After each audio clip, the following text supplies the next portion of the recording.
มันจริงใช่ไหมทุกคนเกษตรกรไทยลงทุนทำไร่อ้อยหลายล้านบาทเพราะเพียงแค่ระบบน้ำโอ้ยไม่กอดทุกคนสบายดีทุกคนสบายดี FC ทางเมืองไทยพ่อแม่พี่น้องทางประเทศไทยหมดทุกคนที่เข้ามารับชมคลิปข้องคุณพิมพ์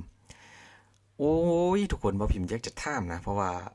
คลิปเกี่ยวกับไร่อ้อยมื้อนี้บ่พิมพ์ไปเจอการทำระบบหนึ่งหรือว่าเขาเรียกว่าเป็นระบบนำที่ว่ามาใส่ในไร่อ้อยมหาศาลไร่อ้อยที่ว่ากวางใหญ่ไพศาลของเกษตรกรไทยนี่แหละเขาว่าใส่งบในการทำระบบนำแบบนี้นี่เป็นล้านบาทกันเลยเรียกว่าเป็นไร่ล้านบาทนั่นแหละทุกคนหลายคนก็คงจะอยากรู้อยากเห็นกันแล้วว่ามันเป็นระบบเมี่ยงคือว่าใส่ถึงไร่ขนาดนั้นแล้วมันจะคุมกันหรือบ่นะทุกคนไปเดี๋ยวเราจะไปเบิ่งคลิปกันเลยทุกคนอ่ะนี่ก็เป็นเริ่มแรกเอามาเบิ่งเรื่องของอุปกรณ์การทำไร่อ้อยของเมืองไทยกันก่อนทุกคนทุกอย่างนี่ก็คือเป็นไอเดียของคนไทยนะคนที่บ่พิมพ์ออกมานี่อันนี้ก็คือเหมือนกับรถลิ้นพัดกันแล้วคนเหมือนกับรถทำร่องของไร่อ้อยใช่ไหมผูดดินบดดินอ่าเป็นเหมือนกับเหล็กแหลมๆนะทุกคนขุดดินนี่สลับกันอย่างนี้เลยทุกคนอาจจะเป็นการทำให้ดินละเอียดนี่แหละนี่โอ้ทุกคนนะทำเป็นลุ่มได้ว่ะสุดยอดมากทุกคนนี่รถก็คล้ายๆกับเอารถแท็กเตอร์แล้วก็จะมีเครื่องมือติดใส่กับท้ายของรถแท็กเตอร์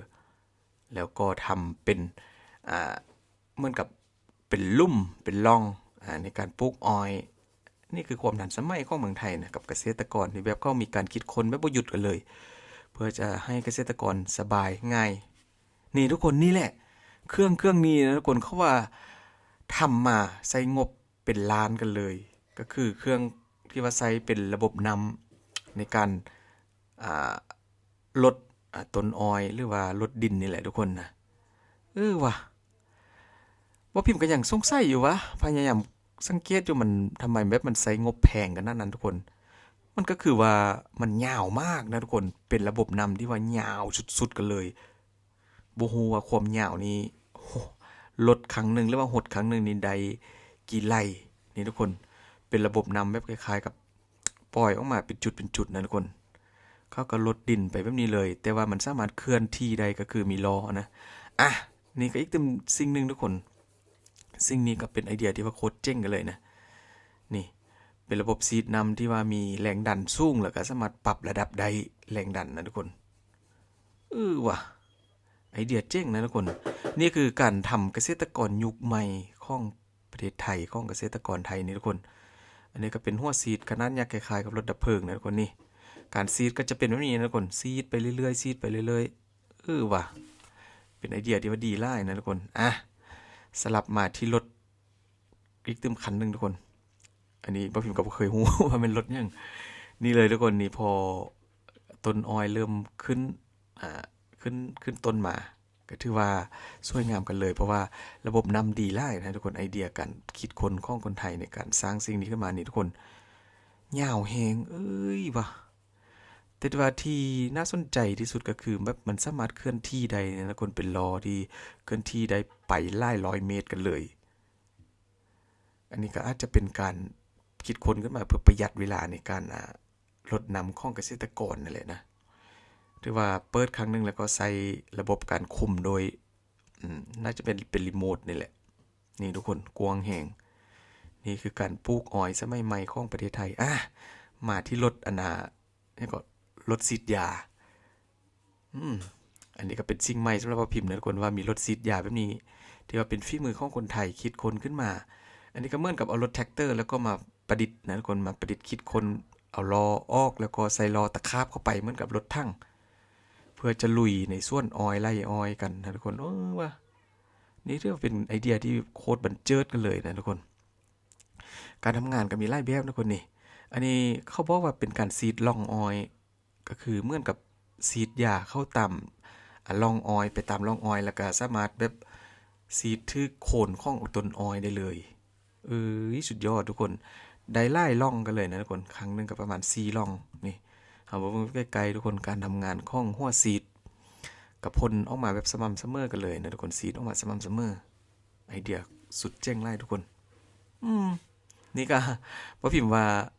บ่ฮู้ว่าเขาทำค่ายหรือบ่นะทุกคนหัวแบบนี้กับการคิดค้นรถแบบนี้มีหลายรุ่นนะทุกคนนี่ก็อีกตึมรุ่นหนึงอันนี้ก็ในคลิปเขาบอกว่าเป็นรถซีดยาตามไรออย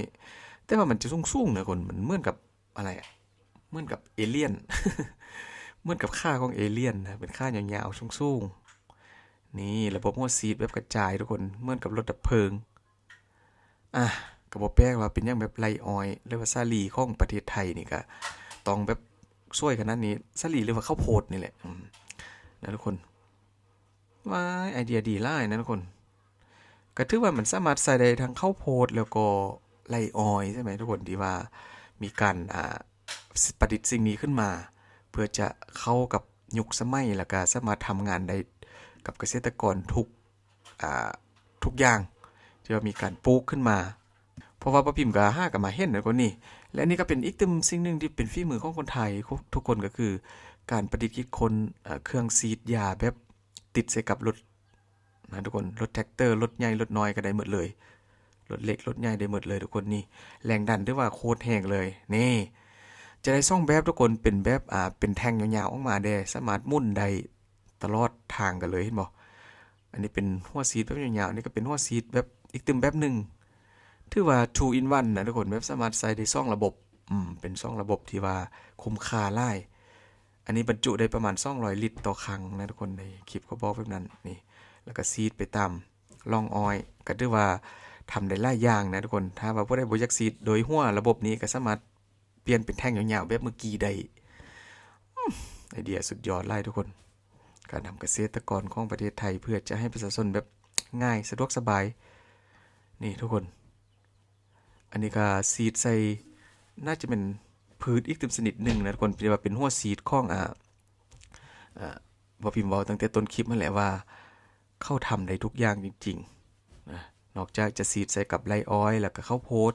อันนี้ก็คงจะเป็นเหมือนกับมันนี่แหละนี่ทุกคนอีกตึมขันนึงก็อันนี้ก็เป็นรถขุดดินแล้วก็คล้ายๆกับด้านล่างมันเหมือนกับอะไรเหมือนกับเยียบดินให้ละเอียดไปพร้อมนะทุกคนบ่พิมพ์ยอมเลยนะทุกคนความคิดของเกษตรกรไทยที่ว่าเขาผลิตทุกอย่างขึ้นมาก็สุดยอดอีลี่สุดยอดสุดๆนี่ทำไปพร้อมๆกันเลยนะรถซ่องระบบที่ว่าใช้แท็กเตอร์ลากไปก็ถือว่าเป็นไอเดียใหม่ๆนี่ทุกคนทำเสร็จมาก็จะเป็นแบบนี้ก็ถือว่างามกันเลยนะโคนดินขึ้นมาAmazing นะทุกคนกับเกษตรกรของไทยที่ว่ามีการคิดค้นแบบบ่มีหยุดกันเลยแต่ละวันแต่ละเดือนแต่ละปีก็ถือว่ามีสิ่งใหม่ๆเกิดขึ้นมาเรื่อยๆเพื่อจะให้คนที่ว่าทำไร่ทำสวนเป็นอาชีพหรือเกษตรกรของไทยนั้นใส่ทุกอย่างเพื่อจะให้สะดวกสบายแล้วก็บ่เหนื่อยบ่ได้ใช้กำลังคนเยอะใช้เพียงแค่เครื่องกลจักรที่ทันสมัยแล้วก็ไฮเทคขึ้นทุกวันนี่พ่อพิมพ์ต้องข้อชื่นชมจริงๆนะกับสิ่งใหม่ๆที่ว่ามีการคิดค้นขึ้นมาทุกคนอย่าลืมสุดท้ายทุกคนผู้ใดมีคลิปยังดีๆคอมเมนต์เข้ามาบอกว่าพิมพ์กันใดแปะลิงก์กันมาเดี๋ยวพ่อพิมพ์จะไปหาคลิปมานะทุกคนแล้วก็เจอกันคลิปหน้าทุกคนโชคดีเด้อขอบคุณหลายๆ